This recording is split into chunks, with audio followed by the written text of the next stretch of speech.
नमस्कार. मी भाऊ तोरसेकर. तुम्ही बघत आहात प्रतिपक्ष. मित्रांनो, राजकारणामध्ये असो किंवा युद्धामध्ये असो, रणनीती फार महत्वाची असते. हे मी सातत्याने सांगत असतो. आणि रणनीती याचा अर्थ जे काय डावपेच खेळले जात असतात ते आधीपासून जाहीर केले जात नाहीत. आणि म्हणूनच वरकरणी आपल्याला वाटतं की हा काय बावळटपणा करतोय माणूस, तर तो बावळटपणा नसतो. तो दिसायला बावळटपणा असतो, पण तो एक प्रकारे आपल्या प्रतिस्पर्ध्याला, शत्रूला अडकवण्यासाठी लावलेला सापळा असतो. सोपं दिसलं की माणूस तिकडे धावत येतो. जनावर सुद्धा, श्वापद सुद्धा धावत येतं.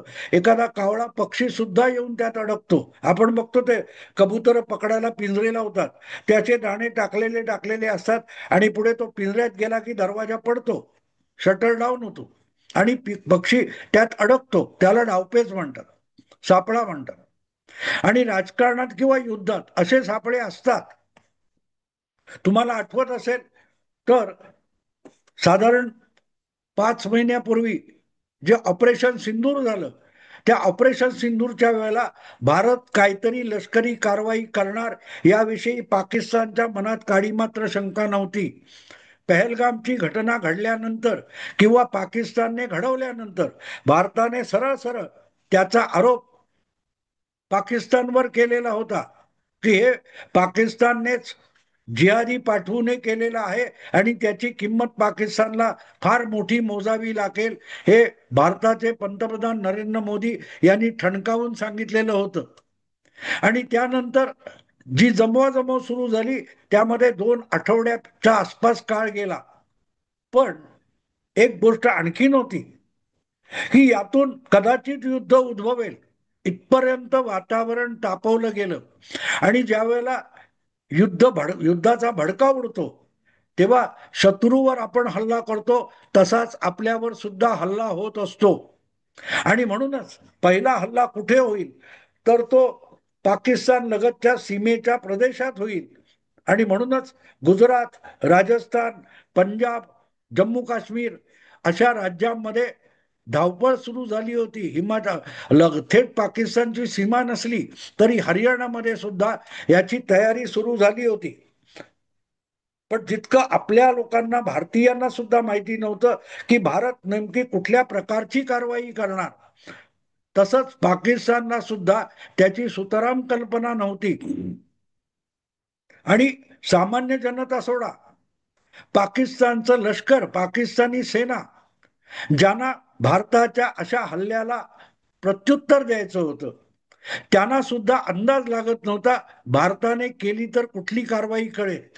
तुम्हाला आठवत असेल तर त्यावेळेला अचानक भारताच्या नौदलाच्या अनेक युद्धनौका आणि विमानवाहू युद्धनौका सुद्धा अरबी समुद्रामध्ये पाकिस्तान पासून खूप नजीक आंतरराष्ट्रीय समुद्रामध्ये उभ्या होत्या आणि युद्धाभ्यास करतो असं त्यांनी सांगितलेलं होतं.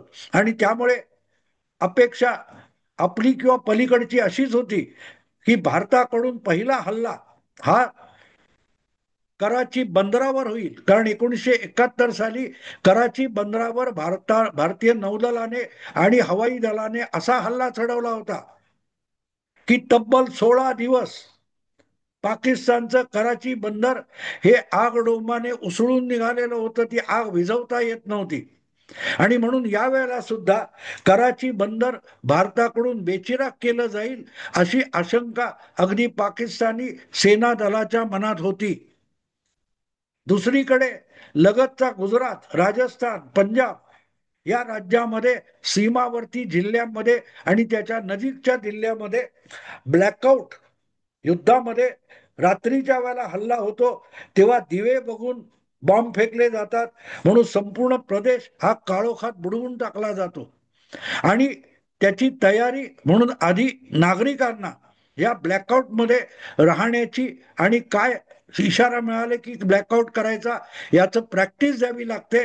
म्हणून या तिन्ही चारही राज्यामध्ये 4-5 दिवस आधी सातत्याने ब्लॅकआउटची प्रॅक्टिस चालू होती. सायरन वाजवले जात होते. आणि त्यामुळे पाकिस्ताननेही गृहीत धरलं होतं की एक तर काश्मीरच्या बाजूने हल्ला होईल, कारण घटना, पहलगामची घटना ही भारतीय काश्मीरमध्ये घडलेली होती. आणि दुसरीकडे सगळ्यात दुबळी जागा कुठची आहे, तर कुठच्याही देशाचं बंदर, तिथे उभ्या असलेल्या नौका, मालवाहू नौका, गोडाऊन्स यांना लक्ष केलं जातं. आणि म्हणून नौदलाकडून दक्षिणेकडून पाकिस्तानावर हल्ला होईल ही त्यांची अपेक्षा होती. पण त्यामध्ये त्यांना गुंतवून ठेवून भारतीय सेना दलाने आणि हवाई दलाने ड्रोन्स आणि मिसाईल्स यांच्या सकट विमानांचा, लढाऊ विमानांचा वापर केला.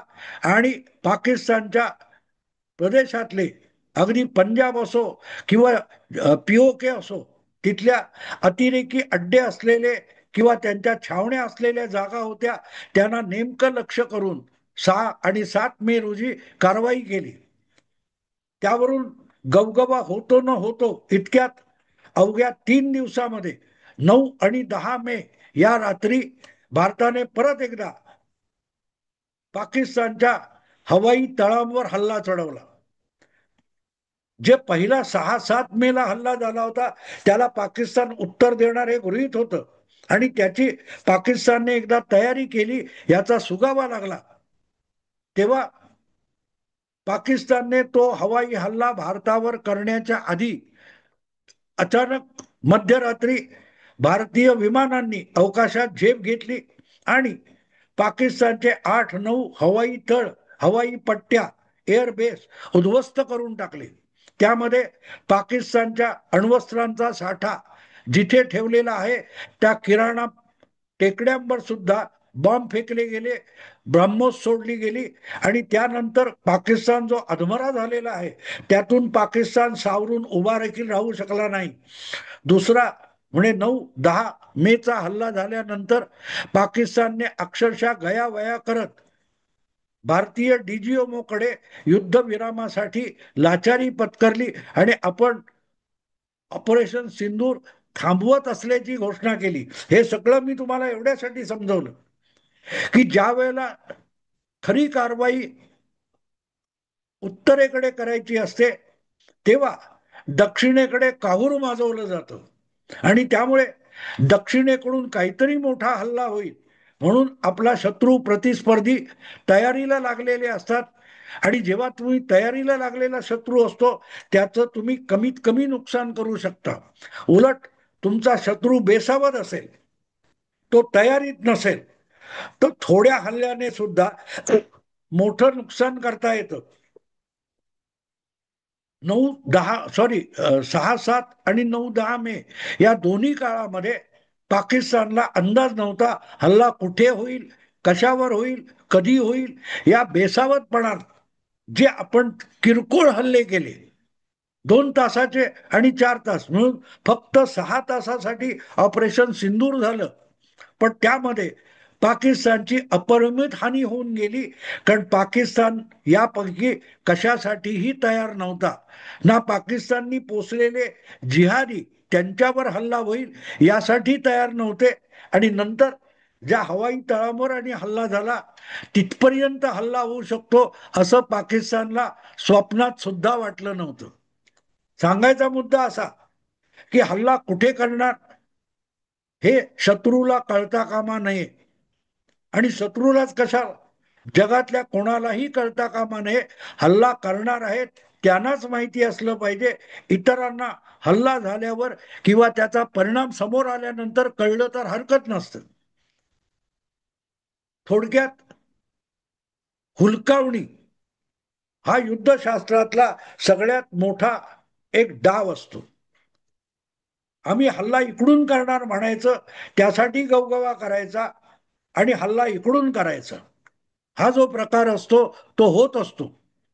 आणि मित्रांनो, अचानक सध्या तुम्ही ऐकताय की आपले संरक्षण मंत्री गुजरातच्या सीमेवर, कच्छच्या सीमेवर गेले होते. तिथे सर क्रिक नावाची एक खाडी आहे, त्या खाडीच्या प्रदेशावरून भारत पाकिस्तान यांचं 80 वर्ष भांडण चालू आहे. ती सगळी खाडी आमची आहे आणि लवकरच आम्ही ती कब्जात घेऊ असा इशारा संरक्षण मंत्री राजनाथ सिंग यांनी दिला. आणि नुसतं तेवढं बोलून थांबले नाही.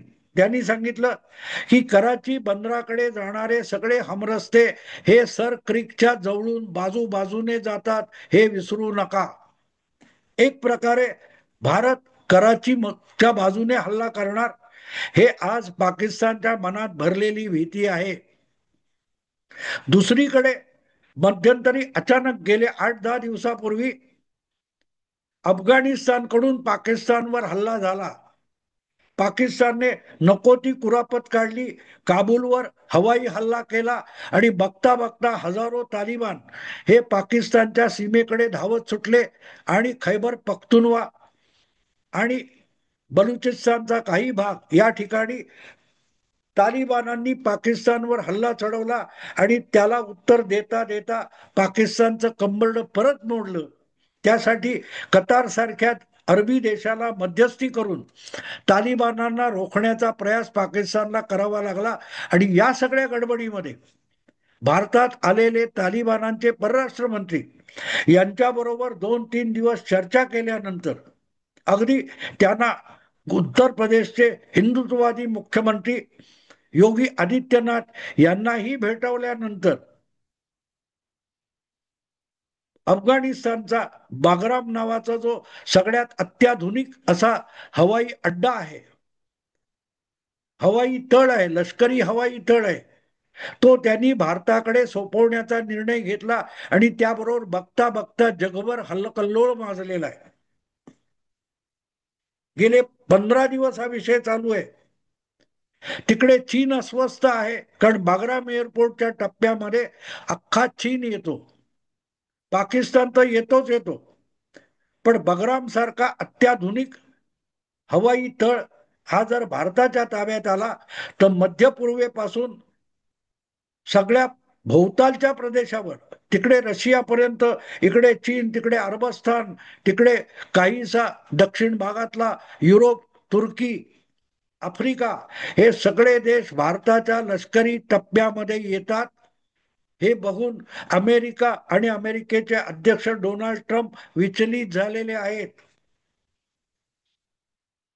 आणि मग भारताने बागरामवर जाऊ नये, भारताने रशियाकडून पेट्रोल घेऊ नये, ह्या सगळ्या धमक्या चालू आहेत. पण या सगळ्या गडबडीमध्ये सगळं लक्ष हे पाकिस्तानच्या बाजूला भारताची जी सरहद्द आहे किंवा त्याच्या पलीकडे असलेला अफगाणिस्तान आहे किंवा अरबी समुद्रात पाकिस्तानचं बंदर कराची आहे, याकडे सगळ्या जगाचं लक्ष लागलं होतं. आणि लक्षात ठेवा, अशी परिस्थिती निर्माण होते तेव्हा त्यात गुंतलेले किंवा त्याच्या आसपासचे देश नाही, तर जे जे जगातले सामर्थ्यशाली देश असतात आणि आंतरराष्ट्रीय राजकारणात लुडबुडत असतात, अशा सगळ्या देशांच्या गुप्तचर संस्था, त्यांचे हे आपोआपच त्या विषयाकडे नाक खुपसून लक्ष घालायला लागतात.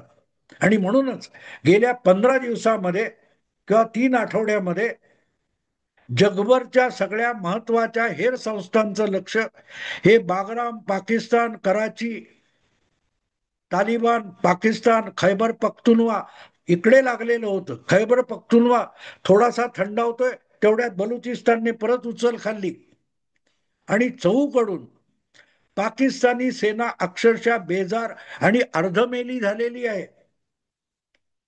आणि त्यामुळे स्वतः पुढाकार घेऊन डोनाल्ड ट्रम्प आणि अमेरिकन गुप्तचर संस्थेला सुद्धा या प्रकरणी हालचाली कराव्या लागतायत, हातपाय हलवावे लागतायत. पण प्रश्न असा येतो की हे सगळं आपोआप घडतंय, क्रमाक्रमाने घडतंय, की कोणी घडवून आणतोय? आणि जे घडवून आणलं जातंय त्यातून फार कुठे मोठी उलथापालथ झाली असं दिसत नाहीये. मग हे सगळं कोणी घडवत असेल तर घडवण्याचा हेतू काय, असाही प्रश्न पडतो. आणि त्याचं उत्तर या सगळ्यापासून दूर, 1200 किलोमीटर दूर, बांगलादेशच्या सीमेवर मिळतं.